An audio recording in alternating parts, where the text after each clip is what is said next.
otro tópico que es región dorsal. Este es bastante práctico también, bastante simple. Bien, a ver, región dorsal. Perfecto. Empezamos entonces, recordamos siempre, como al inicio dijimos, el esqueleto humano tiene dos grandes componentes, el esqueleto axial, ¿se acuerdan? Y el esqueleto apendicular. Ya hemos terminado con el esqueleto apendicular, es decir, con los miembros, superior e inferior. Vamos a ver ahora, va a comenzar con el esqueleto axial. Y empezamos primero el estudio con lo que es la columna vertebral. ¿Correcto? La columna vertebral, que es el eje del esqueleto axial. ¿Correcto? El eje. Muy bien. La columna vertebral es una estructura, como he puesto ahí, óseo-fibro-cartilaginosa, es decir, en la columna vas a ver huesos, vas a ver cartílagos y, por supuesto, vas a ver ligamentos, estructuras fibrosas que están uniendo estos componentes, ¿verdad? Muy bien. La columna vertebral está constituida por 32 a 34 vértebras, ¿correcto? 32 a 34 vértebras. ¿Está claro? En total, en promedio 33 vértebras. ¿Cómo así? Las 7 primeras son las vértebras cervicales, de arriba para abajo, 7 vértebras cervicales, luego 12 vértebras torácicas, ¿correcto? Luego 5 vértebras lumbares, 5 vértebras sacras y de 3 a 5 vértebras coxígeas. Entonces, el número variable de vértebras va a depender del número de vértebras coxígeas, o sea, en la parte más baja de la columna. ¿Ok? Bien, otro detalle interesante que hay que tomar en cuenta es que cuando les hablé de nervios, ¿se acuerdan? Cuando hablé, por ejemplo, del plexo braquial y les dije que se originaba en los nervios raquídeos C5, C6, C7, C8 y T1, ¿se acuerdan? Pero ahora les vengo a hablar de que solamente existen 7 vértebras cervicales, no hay C8. Y eso es la gran diferencia que quiero que recuerden. Cuando hablamos de huesos, de vértebras, huesos cervicales solamente existen 7. No existe vértebra C8. ¿Estamos de acuerdo? Pero cuando hablamos de segmentos de la médula espinal o de nervios raquídeos, sí existen 8 cervicales. ¿Correcto? Entonces, para que no cause la confusión, porque dicen, pero si me dijeron C8, ¿cómo es que acá solo son C7? Huesos son solamente, vértebras cervicales, huesos son solamente 7. En cambio, nervios raquídeos, segmentos medulares son 8. ¿Estamos de acuerdo? Primera diferencia.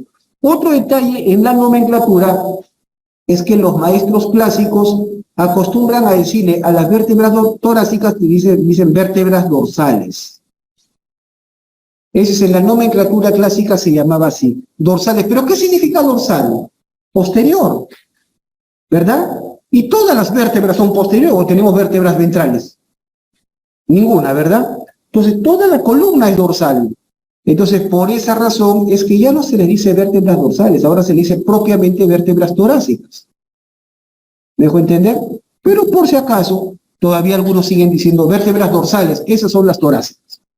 Lumbares son 5, sacras son 5. Nótese que las vértebras sacras están fusionadas entre sí. Fusionadas, formando un solo hueso, el sacro. Y de la misma manera, las vértebras coxígeas, que son de 3 a 5, también están fusionadas entre sí, formando un solo hueso, el cóccix.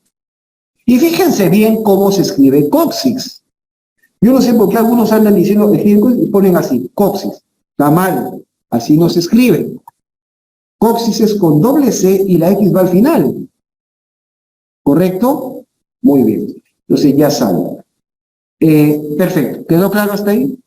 Bien. La columna vertebral no es puro hueso. También tiene cartílagos. ¿Estamos de acuerdo? Tiene cartílagos. En total tiene 23 cartílagos. 23 cartílagos, o también llamados discos intervertebrales. A los cartílagos también les llamo los discos intervertebrales. ¿Correcto? Son 23. Quiere decir entonces que no existen cartílagos o discos entre todas las vértebras. ¿Me dejo entender? El primer disco intervertebral, ¿entre qué vértebras aparece? entre la vértebra C2 y C3. Es decir, entre la segunda cervical y la tercera. Ahí va a ver el primer disco, que es el más pequeñito, el más delgadito de todos los discos que hay. El disco más pequeño y delgado es el más alto, el que está más arriba, entre las vértebras C2 y C3. Eso quiere decir entonces que entre C1 y C2 no hay disco. Y de la misma manera, el último disco, vas bajando por la columna, el último disco intervertebral, el número 23, se va a encontrar entre las vértebras L5 y S1. Es decir, entre la última lumbar y el sacro. Y el sacro es por esa razón que al último disco intervertebral le llamo el disco lumbosacro. El disco lumbosacro, porque está entre la quinta lumbar y el sacro. ¿Quedó claro? Entonces son 23 discos intervertebrales. El primero entre C2 y C3, el último entre L5 y S1. ¿Quedó claro? Muy bien. Perfecto, chicos. Bien, ahí está. Ahora, la columna vertebral, bueno, si la medimos, la columna vertebral es curva, ¿verdad? Si medimos su longitud, ¿correcto? En el recién nacido, la altura de la columna vertebral ocupa más o menos la mitad, el 50% de la altura de la talla de un recién nacido. ¿Correcto? Una pregunta básica, casi de cultura médica, que toda, incluso hasta la gente de afuera lo sabe. Pregunta, ¿cuánto suele pesar un recién nacido? Promedio de 3 kilos, ¿no? Con que pese por encima de 2,500, vamos bien, ¿correcto? ¿Se entiende? Entonces, básico, ¿correcto? Porque tú ya estás estudiando medicina, o sea, me imagino que ya eres el oráculo, el referente en tu familia, en tu promoción de colegio, tus amigos de barrio, todos te van a preguntar. Hasta el clima te preguntan, ¿estamos de acuerdo? Así es. Oye, ¿a qué se debe? ¿Qué puedo tomar? Y te sientas en primer año. Pero así es la gente, ya ingresas a la medicina, ya eres la esperanza de ese grupo de gente. Anda acostumbrándote a eso, anda asumiéndolo. Créetela. Entonces, con eso también trato de decir que cada curso que tú llevas no es de cultura general, estás siendo entrenado para ser médico. ¿Está claro? Entonces, bien. Una pregunta básica que te hacen, oye, mi hijito acaba de nacer y pesa 2,600, ¿está bien o no? Te van a preguntar. ¿Correcto? Entonces, de 500, por encima de 200, está bien. ¿Correcto? ¿Cuántas semanas? Por encima de 37 semanas, está bien. ¿Y cuánto debe medir de talla un recién nacido? Más o menos 50 centímetros. 50 centímetros es el promedio, ¿correcto? Así. Obviamente hay más rangos estrechos que lo van a aprender cuando lleven neonatología, pediatría, pero así, primero, como un primer refilón, ya tienen idea de eso. ¿Cuánto más o menos debe pesar? 2,500 a 3 kilos un recién nacido y debe medir más o menos 50 centímetros. Si mide 50 centímetros, ¿cuánto mide la columna? La mitad, 25 centímetros, ¿correcto? Muy bien. En cambio, en un adulto, miren la proporción, es menor, 40%. ¿Qué significa? ¿La columna se encoge? No, ¿verdad? Lo que pasa es que va creciendo, pero lo que crece más es el componente apendicular. Crecen más los miembros. Ustedes ven un recién nacido, sus miembros son chiquitos, son cortos. Pero conforme va creciendo, crecen más la componente apendicular. Y eso hace que la proporción de la columna se vea menor. 40%. ¿Estamos de acuerdo? Muy bien. En cuanto a lo que es la altura en sí de la columna vertebral, las 3/4 partes de la altura está brindada por las vértebras. Y la cuarta parte, el 25%, por los discos. Los discos intervertebrales le proporcionan 1/4 de la altura a la columna. O sea que si a la columna yo le quito todos los discos, se reduce a 3/4. ¿Estamos de acuerdo? ¿Se entiende? Eso es importante. ¿Cuántos discos son? 23 discos. Muy bien. Ahí están las funciones de la columna. La función más importante es que protege a la porción caudal del sistema nervioso central. ¿Protege a quién? A la médula espinal. ¿Verdad? Protege a la médula espinal. ¿Correcto? Soporta y transmite el peso, sin duda, ¿no? Ustedes se han dado cuenta, si ustedes le dan una visión así, primero, general, panorámica de la columna, ustedes se van a dar cuenta que las vértebras más altas, ¿cómo son de tamaño? Comparadas con las más bajas. Las vértebras más altas son más pequeñas y las más bajas son más grandes. ¿Por qué? ¿Por qué? Porque las vértebras inferiores soportan más peso. ¿Me dejo entender? Conforme vas bajando en la columna, van aguantando más peso. Por eso que las vértebras más inferiores son más robustas, son más gruesas, ¿me dejo entender? Pero también son menos móviles, se mueven menos. O sea, ¿me dejo entender? Aumentan resistencia, ganan estabilidad, pero pierden movimiento. En cambio, las vértebras más altas son más pequeñas, pero son más móviles, se mueven más. ¿Estamos de acuerdo? Muy bien. Soportan menos peso. ¿Correcto? El otro es postura y bipedestación. Sin duda, no es lo que nos levanta contra la gravedad, nos extiende el esqueleto y el cuerpo humano contra la gravedad, ¿no? Sin duda alguna. Locomoción, biomecánica, ¿no? Desplazamiento y el eje rotatorio para la cabeza, ¿no? Especialmente hay una famosa articulación ahí que vamos a ver, que es la que permite los movimientos de giro de la cabeza. Ahorita vamos a ver qué articulación es. ¿Ok? Muy bien. Ajá. Un detalle importante es que la columna vertebral no es rectilínea. No es curva. La pregunta es, ¿en qué etapa de la vida la columna vertebral es recta? ¿En qué etapa de la vida? Respuesta, nunca.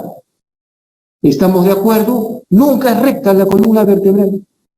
La columna vertebral deriva embriológicamente de lo que es la notocorda. Nosotros pertenecemos al subfilum de los cordados, en lo que es la taxonomía evolutiva del Homo sapiens, ¿verdad? Entonces, pertenecemos al subfilum de los cordados, al subfilum Chordata. ¿Me dejo entender? Eso quiere decir, son todos aquellos especies que tienen una cuerda dorsal, o llamada la notocorda. Esta notocorda está presente en los embriones de todos los individuos de estas especies, y nosotros no somos la excepción. Entonces, de la notocorda se va a originar la columna vertebral. Y la notocorda no es recta, pues, es curva. Y es por eso que, incluso desde el feto, ustedes ven la columna vertebral tiene una sola curvatura. Por eso ustedes han visto la posición fetal, apelotonado, flexionado hacia adelante. Esa es la posición fetal clásica, característica. Y es porque la columna tiene una sola curvatura, cóncava hacia adelante. Cóncava hacia adelante. ¿Me dejo entender? Hacia adelante y cóncava, una sola curvatura. ¿Quedó claro? Sin embargo, cuando ya nace, el recién nacido también tiene una sola curvatura. Ustedes agarran un recién nacido y lo ponen boca abajo, ahí se queda, boca abajo. O sea, no va a levantar la cabeza, no va a girar. ¿Estamos de acuerdo? Recién, más o menos, entre los 2 y 3 meses, de edad, después de haber nacido naturalmente, la porción cervical se invierte. Lo que era cóncavo hacia adelante se vuelve ahora cóncava hacia atrás. Y entre los 10 y 12 meses, o sea, ya cuando llega casi al año de edad, la porción lumbar también se invierte. ¿Correcto? También se invierte. Y el dedo ya empieza a levantar el dorso, comienza a gatear, a levantar el dorso, ya se sienta y se puede parar. ¿Me dejo entender? Antes de eso no. Para poder gatear, levantar el dorso, tiene que invertir la curvatura lumbar. Así de claro. ¿Se entiende? Y eso lo hace entre los 10 y 12 meses. ¿Estamos claros?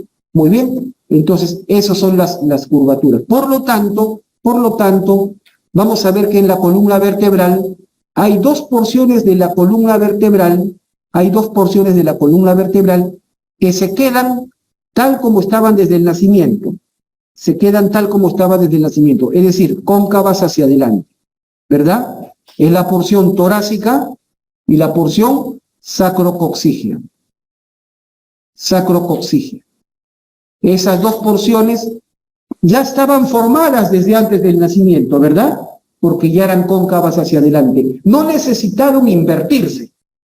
¿Estamos claros? Ya están formadas desde antes del nacimiento. Esa es la razón por la cual le llamamos curvaturas primarias. Curvaturas primarias o también llamadas cifosis. Las cifosis son curvaturas primarias,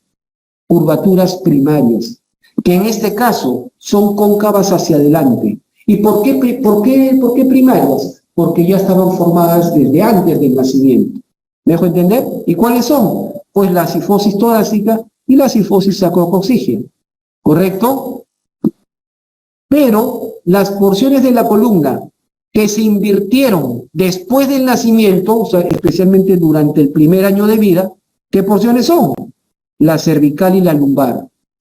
Entonces, esas son curvaturas secundarias, o llamadas también lordosis. Las lordosis son curvaturas secundarias. Estas se formaron después del nacimiento. Primero la cervical, más adelante la lumbar, ¿correcto? Y son cóncavas hacia atrás, ¿correcto? ¿Simple? Entonces, las cifosis son curvaturas primarias y cóncavas hacia adelante. Las lordosis son curvaturas secundarias y cóncavas hacia atrás. ¿Ok? No lo olviden. Perfecto. Esa es segunda vista lateral. Ahora una pregunta básica. ¿Cuál es la porción fija de la columna vertebral? La porción que no se mueve. ¿Cuál será? Es la porción sacrococcígea. Como las vértebras sacras y coccígeas están fusionadas, formando el sacro, y además el sacro se encuentra articulado a los costales, tiene a los costados, perdón, tiene a los dos coxales. Está formando la pelvis. Entonces, el sacro se encuentra articulado con los dos coxales, con los dos ilíacos. Entonces, eso lo vuelve fijo al sacro. Esa es la porción fija de la columna, el sacrocóccix. La porción móvil, ¿cuál será? Todo lo demás, pues. La porción cervical, torácica y lumbar. Porción cervical, torácica y lumbar vienen a ser la porción móvil de la columna. ¿Correcto? La más móvil, sin duda, la cervical. La menos móvil, la lumbar. Pero la sacrococcígea es porción fija. ¿Quedó claro? Fija. Muy bien. Pregunta básica. Bueno, no sé si eso lo he puesto por ahí, pero una vez les voy diciendo. ¿Por qué es curva la columna? ¿Cuál es la importancia de las curvaturas? Las curvaturas de la columna están directamente relacionadas a la resistencia de la columna. A la resistencia. Una columna estática, como por ejemplo son las columnas de una habitación, ¿no? Las columnas de una habitación, cuando una columna es estática, ¿correcto? Su resistencia va directamente a su verticalidad. Estas columnas sí son rectas, ¿verdad? Pero cuando una columna es dinámica, se mueve, si es rectilínea, pierde resistencia. Las curvaturas le dan resistencia. ¿Me dejo entender? Y hay una fórmula que han demostrado ya los biomecánicos, hay una fórmula que quiero que, por si acaso siempre recuerden, la resistencia de una columna dinámica, por si acaso, hago la aclaración, la resistencia de una curvatura dinámica está directamente, es igual al número de curvaturas al cuadrado más 1. Así de fácil. Y es como para los físicos E igual mc al cuadrado, ¿no? La famosa ecuación de Einstein. Nosotros siempre decimos, resistencia igual n cuadrado más 1. ¿Correcto? Resistencia. Es decir, imaginemos hipotéticamente que una columna dinámica no tiene curvaturas. Si no tiene curvaturas, entonces n es el número de curvaturas. Si no tiene curvaturas, ¿cuánto es n? 0. Y si es 0, ¿cuánto sale r? 1. ¿Verdad? Entonces, hipotéticamente hablando, que eso no existe en un ser vivo, no existe, pero si el número de curvaturas fuera 0, o sea, ¿cómo se llama? No tuviera curvaturas, hipotéticamente hablando, entonces la resistencia es igual a 1. ¿Correcto? Pero ¿cuántas curvaturas tiene la columna, la notocorda y la columna de un embrión o de un feto? Tiene una curvatura, ¿verdad? Tiene una curvatura. El recién nacido también tiene una sola curvatura, ¿verdad? Entonces, en ese caso, n es igual a 1. ¿Cuánto sale la resistencia? 2. Es decir, el simple hecho de tener una sola curvatura le aumenta al doble la resistencia. ¿Me dejo entender? Al doble. Eso quiere decir básicamente entonces que la columna vertebral de un recién nacido es el doble de resistente si no tuviera curvaturas. ¿Correcto? Muy bien. Ahora, en un adulto o en un niño ya después pues, del primer año de vida, en la porción dinámica, estamos hablando de la porción, porque la porción estática esta no se mueve. ¿correcto? En la porción dinámica, ¿cuántas curvaturas hay? Cervical, torácica y lumbar, 3 curvaturas. Porción dinámica. Entonces, N es igual a 3. ¿Correcto? ¿Dónde está? N es igual a 3. Entonces, ¿cuánto sale la resistencia? La resistencia sale 10. ¿Qué significa entonces? ¿Cuántas veces más resistente es la columna vertebral de un niño o de un adulto comparada con la de un recién nacido? ¿Cuántas veces? 5 veces. No 10 veces, 5 veces. Porque el recién nacido es 2, la del adulto es 10. 5 veces. ¿Me dejo entender? Esa es la importancia de las curvaturas entonces, chicos. ¿Está claro? Muy bien. Perfecto. Ahí está. Curvatura fetal. Ahí están las... Ya, pues ya lo mencioné. Muy bien. Si uno tiene una vista lateral de la columna vertebral, va a observar que entre las vértebras se forman unos agujeritos. ¿Lo ven? Unos agujeritos que se forman entre 2 vértebras. Entonces, de ahí su nombre. Agujeros intervertebrales. Intervertebrales o de conjunción. ¿Correcto? Y, ¿cómo se llama? Por estos agujeros salen, ¿quién? Los nervios raquídeos o nervios espinales. Y también por ahí pasan vasos sanguíneos. Los vasos de las raíces nerviosas, que son los vasos radiculares. ¿Correcto? Muy bien. Una pregunta elemental.